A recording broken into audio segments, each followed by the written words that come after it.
இன்று தேசிய ஜனநாயக கூட்டணியோட பொதுக்கூட்டம் மதுரையில் மிகப்பெரிய அளவில் பிரம்மாண்டமாக நடக்க இருக்கின்றது.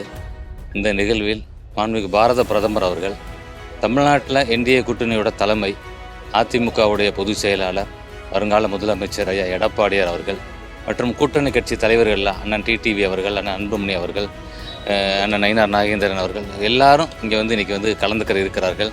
மிக பிரம்மாண்டமான கூட்டம் ஏற்பாடு செய்யப்பட்டு இருக்கிறது. இந்த பாரத பிரதமர் அவர்களும் திருப்பரங்குன்றம் சென்று முருகனை தரிசிக்க இருப்பதாகவும் நாம் அறிகிறோம். இன்னைக்கு வரக்கூடிய இந்த எழுச்சி பார்த்திங்கன்னா, இன்றைக்கி எங்களுடைய பொதுச் செயலாளர் அவர்கள் வரவேற்க நாங்கள் விமான நிலையம் சென்றிருந்தோம். மிகப்பெரிய ஆரவாரத்துடன் தொண்டர் பெருமக்களோட மிகப்பெரிய பிரம்மாண்டமான வரவேற்பு அவருக்கு அளிக்கப்பட்டது. இன்று நடக்கக்கூடிய இந்த பிரம்மாண்டமான பொதுக்கூட்டம் இந்த தெற்கு பகுதியில் மிகப்பெரிய செய்தியை மக்களுக்கு கொண்டு சேர்க்கும்.